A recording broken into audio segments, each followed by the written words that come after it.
Step into Value Zone. Value Zone. Hypermart. Button.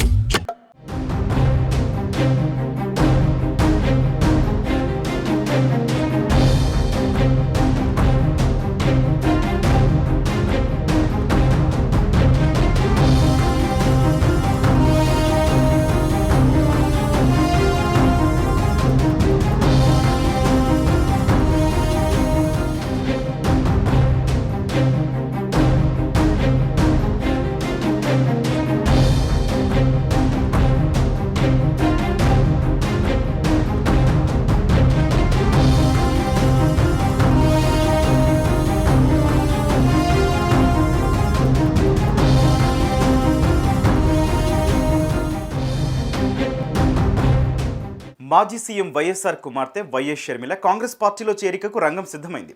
ఇప్పటికే Congress party పెద్దలతో అన్ని విషయాలు మాట్లాడుకున్న షర్మిల ఎల్లుండి లాంఛనంగా ఆ పార్టీలో చేరబోతున్నారు. ఈ మేరకు ఇవాళ ఇడుపులపాయలో కీలక ప్రకటన చేసేందుకు సిద్ధమవుతున్నారు. అన్ని సవ్యంగా జరిగితే హైదరాబాద్ లోటస్ పాండ్లో ఇవాళ జరుగుతున్న వైఎస్ఆర్టీపీ భేటీ చివరిది కానుంది. కాంగ్రెస్ పార్టీలో వైఎస్ షర్మిల చేరికకు ఈ నెల 4న ముహూర్తం ఖరారైంది. ఈ మేరకు కాంగ్రెస్ పార్టీ వర్గాలు జాతీయ మీడియాకు ధృవీకరించాయి. ఈ నెల 4న అంటే ఎల్లుండి ఢిల్లీ వెళ్లి కాంగ్రెస్ పార్టీ అధినేత మల్లికార్జున ఖర్గే, రాహుల్ గాంధీ, సోనియా గాంధీ సమక్షంలో ఆమె ఆ పార్టీ తీర్థం పుచ్చుకుంటారు.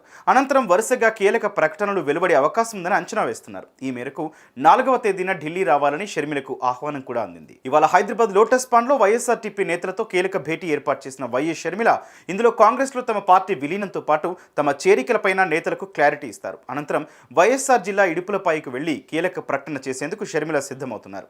అయితే షర్మిలకు ఏపీసీసీ అధ్యక్ష బాధ్యతలు ఇస్తారా లేక ఏఐసీసీ పదవిచ్చి సరిపడతారా అన్న దానిపై సస్పెన్స్ కొనసాగుతోంది. కాంగ్రెస్లో చేరాక వైఎస్ షర్మిలకు పీసీసీ అధ్యక్ష పదవి ఇచ్చేందుకు రాహుల్ గాంధీ మొగ్గు చూపుతున్నట్లు తెలుస్తోంది.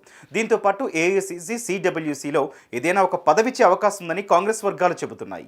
ఇవాళ మధ్యాహ్నం 2 గంటలకు కుటుంబ సమేతంగా ఇడుపులపాయకు వెళ్తున్నారు షర్మిల. ఎందుకంటే కుమారుడు వైఎస్ రాజారెడ్డి శుభలేఖను సాయంత్రం వైఎస్ఆర్ ఘాట్ దగ్గర ఉంచి మహానేతకు నివాళులర్పిస్తారు. ఈ సందర్భంగా ఆమె త్వరలో జరిగే తన కుమారుడి పెళ్లి గురించి మీడియాకు చెబుతూనే తన పార్టీని కాంగ్రెస్లో విలీనం చేయబోయే, తాను కాంగ్రెస్లో చేరబోయే అంశం గురించి కూడా చారిత్రాత్మక ప్రకటన చేస్తారని ప్రచారం జరుగుతోంది. దీంతో షర్మిల కాంగ్రెస్లో చేరికపై కొంతకాలంగా కొనసాగుతున్న సస్పెన్స్కు ఇవాళ తెరపడే అవకాశం ఉంది.